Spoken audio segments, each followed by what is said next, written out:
Hello and happy Wednesday, everyone. I'm Heather Renee May, and this is Texas Book Talk. And I started this last month for Texas Writers Month, which is May, but I want to keep going. We've got so many great Texas writers and authors and books to talk about. So I'm going to keep this going weekly. It's a live stream on Facebook and Instagram, and you can watch it later afterwards. If you miss this, you can watch the replay, or you can also watch on my YouTube channel, which is at Heather Renee May. So this week I have Jerry Pillarelli, who is the author of Spectacular in a Losing Effort.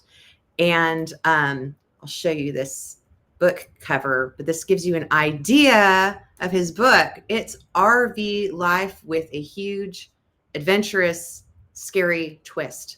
So without further ado, I'm going to bring Jerry on to join us. Hey, Jerry. Hi, Heather. How you doing? I'm doing great. It's good to Great. see you. It's good to see you, and thank you for inviting me. Absolutely. And you are, I can see you're in an RV, you're in your rig. I am in my 40-foot rig. So it's a very authentic situation here. Excellent. Well, I have to say, so I did read some of the sample chapters, and for folks watching, and there's a link to his website where you can read, like, I think, was it chapter 30 or something? Yes, chapter 30 and other quotes and other links too. Yeah. And if we were longer, I would totally like read part of it for you, but it is like grips you because you were taking your RV across the country to hit all the national parks to photograph, and then your rig burned to the ground. Yes. So I want to hear about like where you want to start in the story to share like how this book came about and how this journey really started. Right. Well, really, it's kind of funny because I never really thought I would write a book until I actually retired from RVing. And that is probably going to be another 5 or 6 years at least. But then I had a trip planned to go to New York, Philadelphia, and Boston. And of course, that was in 2020. And so that got scrubbed, and I found myself stuck in Tucson, Arizona. I love Tucson, Arizona, but being stuck there, especially in the summer, is not fun. And I got bored rather rapidly and decided, well, I'm just gonna start looking into how to write a book, how to format it, what I need to do. And I started writing, and that year I wrote about 90% of it, actually. Wow. Yeah. That's amazing. Well, with nothing else to do, you know how it was. We were all locked down, not able to go anywhere, see anybody. So it was actually the perfect time to sit down and take on a project like that. Do you know, that's exactly why I wrote my first book. It was right? It was a COVID challenge to myself to, do something productive, put something positive out there. And I was like, I want to write something different. I can't keep watching these Hallmark stories. And so I was like, I'll just do 1,000 words a day before I start my day job. And now here we are, I've got a third book coming out. So it's, this might be your first book, but it may not be your only book. Well, we'll see. It's one of the things, it's kind of funny when I went throughout my life, I went through certain things like graduating from high school, going into the Army, and things like that. And I actually took notes about those things as I went along, not even thinking about writing a book. I just thought, well, this is an interesting time of my life, and I want to record it. And those things obviously came in very handy later on down the line. And as you know, in my book, there are 2 turning points actually. And the first is that I had was diagnosed with prostate cancer, and I was only 54 at the time. And it was one of those things where they said, well, most men will die with prostate cancer. It's usually not something we worry too much about. But since you're only 54, this could be the thing that might kill you. So we have to take care of it here and now. And of course, everything's fine. I went through that and did that. But it really made me think about what I was doing with my life. And in particular, I didn't, like being in a corporate setting, stuffy offices and things like that. And so I just started looking into what could I do to get myself on the road. And so that experience with the cancer was what got me going in the direction I'm going in now. Oh, that's And amazing. I had always liked going and taking trips, even when I was in corporate America. I liked taking my 2 weeks off and going to one or two or three national parks. But as you know, you really can't explore a national park in that short of time. Mm-mm. And so I was really running through those parks. And my goal then was to retire, get into an RV, get back to some of the parks that I had gone to initially, and just ran through them and really explore them and photograph them. Now, yeah, tell me about your photography, because that might be your Yeah. next book, is a photography book. Well, You never and so, honestly, the photography is going to be there. I've got books planned for that, but they're going to be the photo books, mhm. maybe coffee table type books. Yeah. I don't know if I'll write any more about those kind of things. You never know. Who knows what goes on. But yeah, I've always been into photography. And when digital came along, of course, it was one of those things where I really got into doing all kinds of things, and ended up actually working with in Atlanta with Georgia Tech as a sports photographer, which Oh, I just cool. loved because you're on the field, you're on the court. There's no better seat than on the baseline of a basketball court with the players right out in front of you, That's and awesome. everybody wants that seat. And I had it, and it was exciting. So I did that for about 10 years, but that translated right into my travels, and starting to do landscape photography and things like that. And so when I did go through my cancer diagnosis and treatments, that's when I decided, well, I'm going to not only travel to and hike through, but also photograph all now at 63 national parks. Wow, that is so amazing. Okay, so tell me the second pivot, the second, yeah, in your book. So when I left Atlanta after I had cancer, I of course divested myself of just about everything, selling everything, the house, the car, the everything inside, kept just very basic things because you can't pack a lot into these things, into these RVs, obviously. So Mhm. I went on the road the first year, learning as I went along, and it was in the second year that I ended up in the Northwest.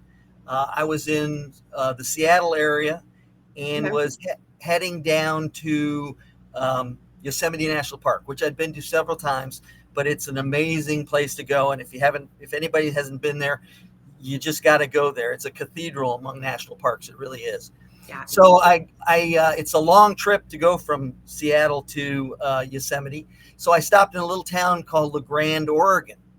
And of course, you sometimes, as you do, if you're an RV or if you're only doing an overnight, you pull in, you do the bare necessities to set up, you leave the car attached so you can leave in the morning.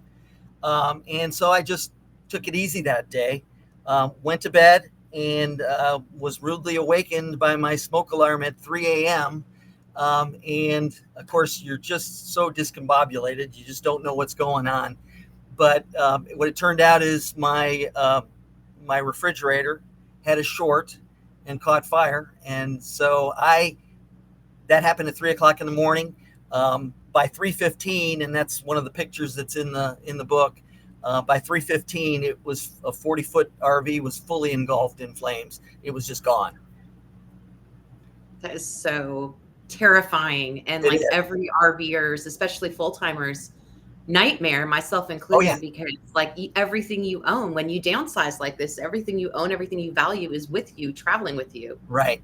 This was a very efficient downsizing when that because it was basically all gone. I got my keys. Got my cell phone. I kept my laptop. I went back in to get my laptop because that's worth its weight in gold when you're trying to get things done. I ran past all my camera equipment. I didn't even pick up my wallet.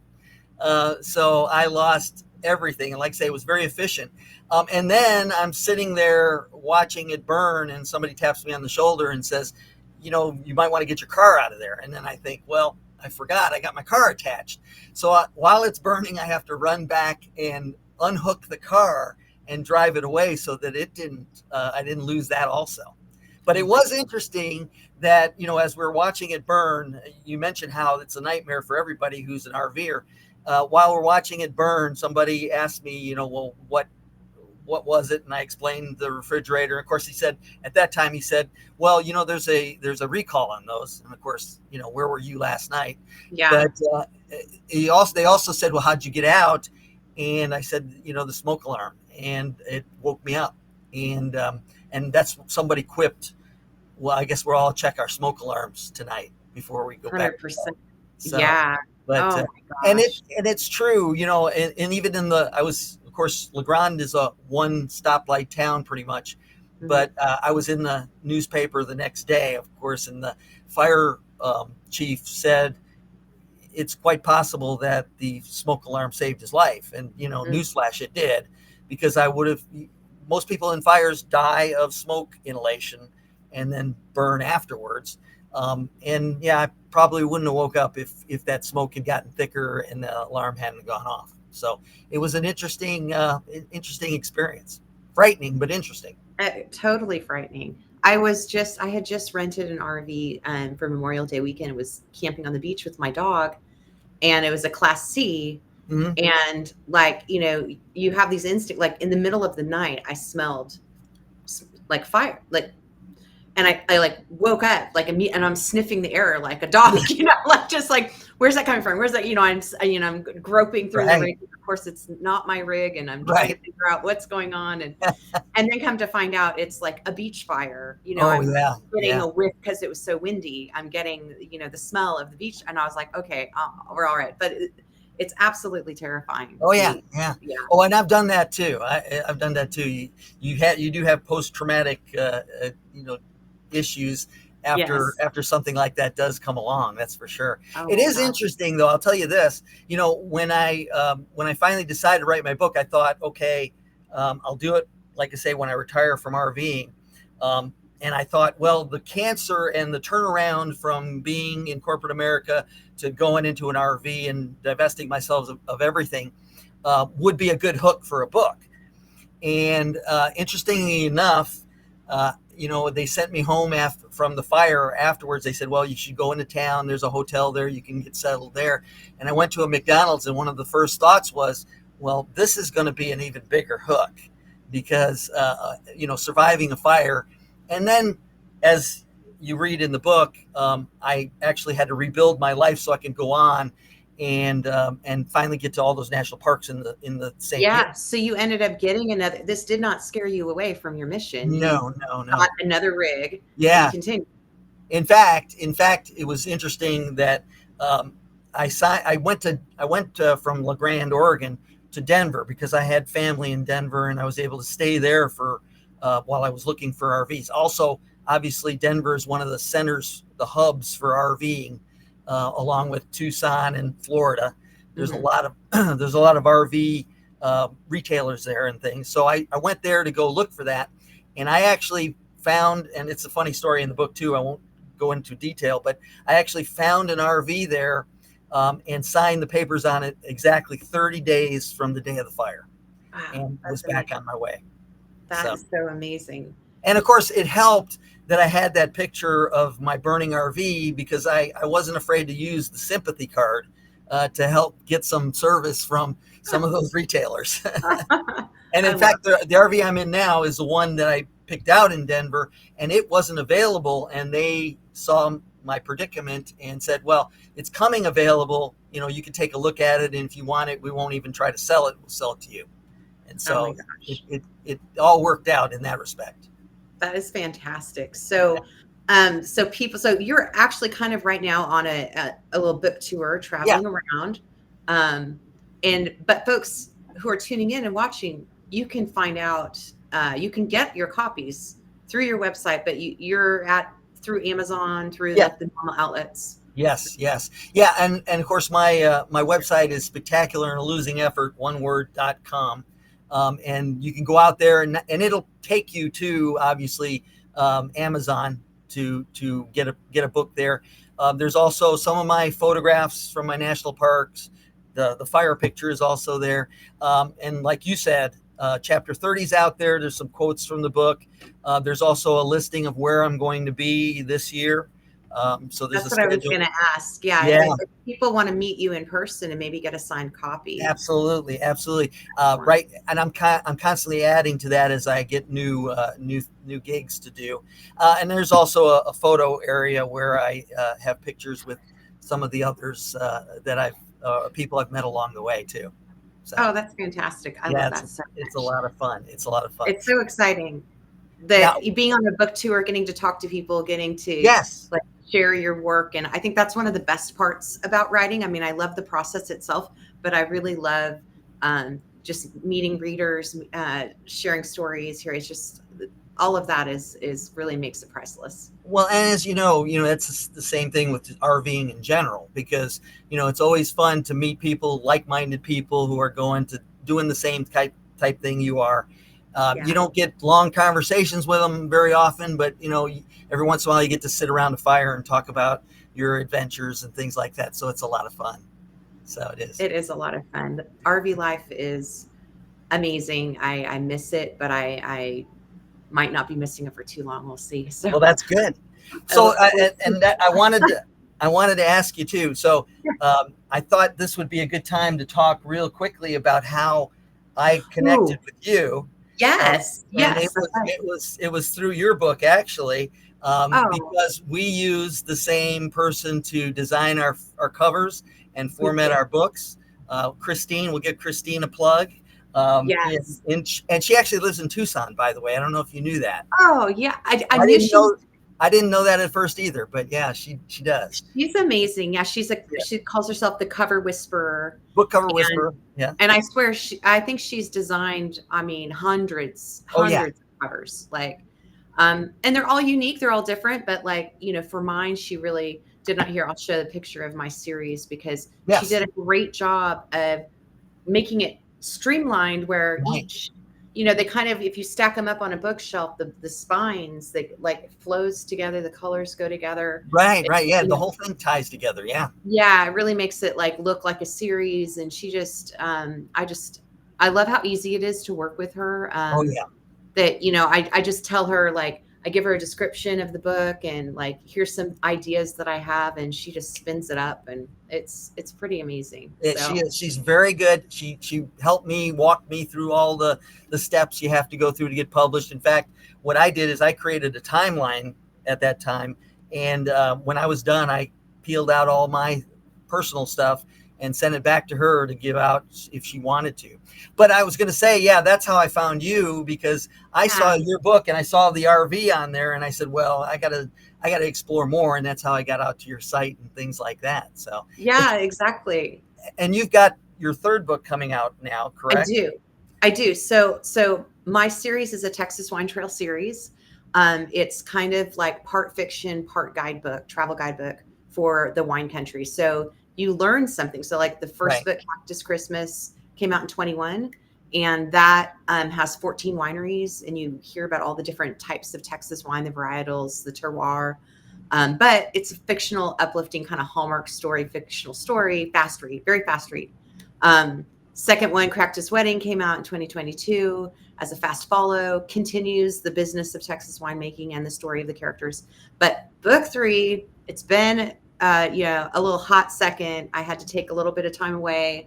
But it's well worth the wait because book three is Cactus Cradle, and it is a mystery on the wine trail, which everyone loves a mystery. And so There you it's go. got wine, mystery, RV life. I mean, Texas Hill Country. You just can't go wrong. So, Right. um, yeah, it's coming out October 1st is the release date. Exciting. Exciting. Yeah. Now I'll tell you, and of course I've only read the first one, but I mean I found it very relatable too. I mean, Oh, thank you.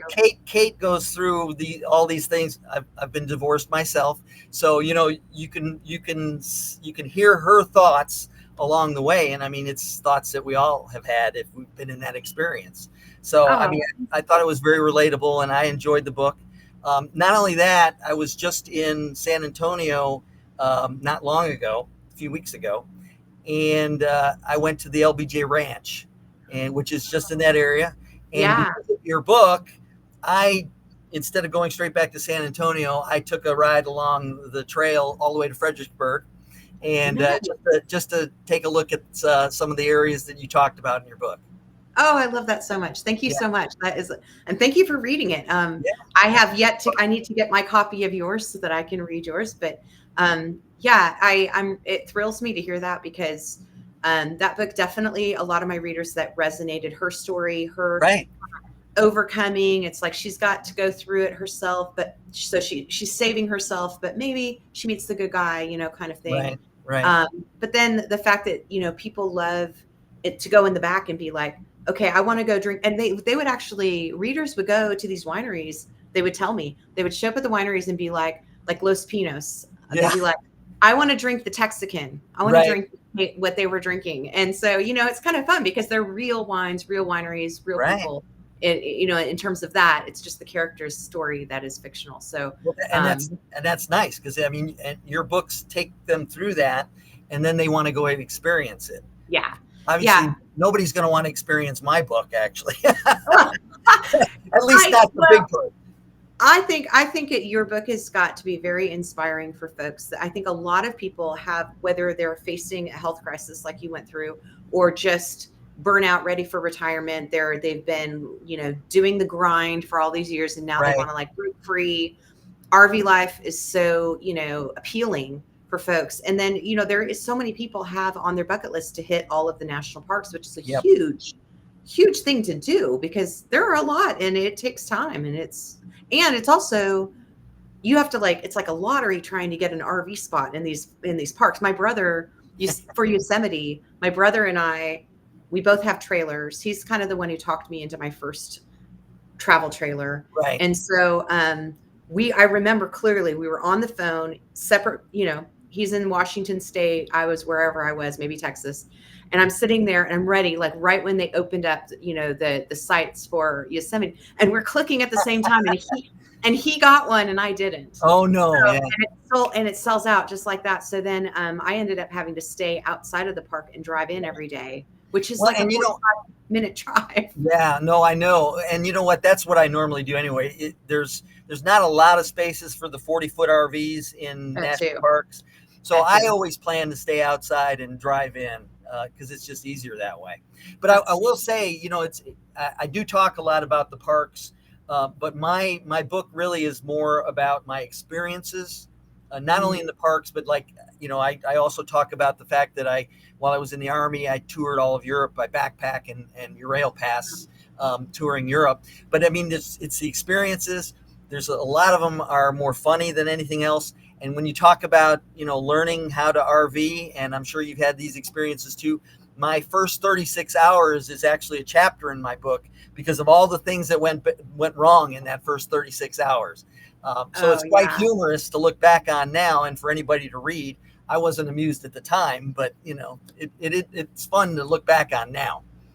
Oh, it is. And I actually, I think there's an RV story Kate goes through in Cactus Wedding in my second book, and I'm pretty sure it was LeGrand, where she's actually driving. She goes past the I forget which town it is. I mean, I can't even remember the Yeah. towns of my own, but this was a real story. It happened to me. I Oh, went okay. past the Yeah. gas station thinking there'd be another gas station, and all of a sudden realizing that I'm coasting down this, and there's nothing in Yeah. that area of Washington. I mean, it's desert, there's Yeah. nothing. It's like, and so I ended up, and so I put this as her story, but it was my Right. real story. I actually coasted on fumes, turned off the AC, turned everything, like leaning forward, coasting into this one gas station in the center of the small town, and realized once I filled up that I had half a gallon left or something, like it's Yeah. something ridiculous. Like I had just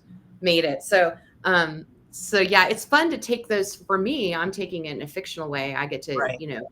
put the characters get to go through it. But I think still it's so important to share these stories because I think so many people see the highlights of RV life. Like it's freedom and you're on the road and Yeah. they're not, they don't go through all of, I mean, there's so much stuff and so many stories and so many mistakes or things Oh that yeah. happen. And it's just, it's definitely, it's a labor of love in a lot of It ways. And is. It's an unexpected life, I think. If I were to write a book about RV life, it'd be like the unexpected life of RVs, you Right. know? Yeah, and it's people often ask me if it's worth it and stuff like that. Well, it is, in that, wherever you go, you can, I pull a car obviously behind my RV. I park this big thing. It's not fun to drive a 40-foot RV. I mean, it's a labor. It's labor to do it. It's But stressful. It's it stressful. is. It is. Yeah. But once you get parked and you detach that car and take off and go explore, every night you're coming home and you're in your own home. You're in your own bed. It's it's comfortable, and You've so got your own food, you can yeah, cook. it's Yeah. well worth it for that I alone. do That's love for it. sure. And Yeah. also the community. I think that, Yes. there's a lot to be said for the RV community. So many times, complete strangers helping me out, Oh yeah. pointing, giving me pointers. And just like you really feel like even if you're solo traveling, like I've always done, I've never felt completely alone that Right. I couldn't reach out to someone. Oh So, yeah. yeah. Never been in. I've been doing this for 9 years now, and I've never really found myself in a bind that somebody wasn't there to lend a hand, if they could. That's for sure. So it is a good community. Well, before we wrap up, I have one other question for you that Sure. we have chats. We need to oh, Josie Rivas Perez says great to see you representing Hi, UA. Josie. I do know Josie. Hi, Josie. So my question because I know a lot of people tuning in, a lot of people have in their heart a book or a memoir or something that they want to write, and they just don't know kind of how to get over that hurdle. And of Right. course, you had COVID to help you, and myself Yes. as well. But would you have a tip or any advice to give to someone listening? Just to be open to writing, and getting your story out there, or a story that you have in mind.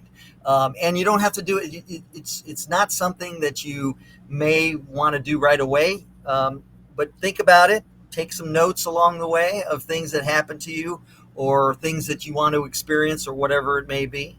I often thought too, you went the fiction route, and of course I went the nonfiction route. I often thought, for me, it might have been more interesting to write my story as a nonfiction, or as a fiction also, because then I could write in all kinds of other stuff that I'd want to do. I could be more of a Superman to do that. Well, do you know what's interesting is actually like I feel like things are more believable in fiction, like Yeah. truth is stranger than fiction kind of thing. Like Right. so I felt like even when I would write stuff, the character, is a real thing that would happen, but I write it as the character. It's like I read it and people are like, really? That can't happen. Like it Yeah. can't. Yeah. So, so Exactly. if you had written about your RV on fire in a fiction, probably people would have been like, that wouldn't have happened. Yeah, exactly. Well, that's true. That's true. That's kind of true. And I just want to mention one other thing too, because people often ask me what the title means, and I do talk about that in the book. Spectacular and a losing effort is kind of a phrase has been used in sporting events. It's the guy who hits 2 home runs and has a great play in the field, but his team loses 10-2. But he was spectacular in a losing effort. And what I say is, I compare it to life, because life, whether you like it or not, is a losing effort. Because no matter how famous you are, how rich you are, no matter what, it's all going to come to an end someday. And the idea is that you need to look within yourself and make sure that you are honest with yourself and do the things that will make your life as spectacular as possible. And so that's kind of what the title is all about. Whew, that gave me chills. I love that so much. Yeah, Oh my it's a different thing, and people don't understand it. And like I say, I wait till the very end to let people know, but I like to tell people too.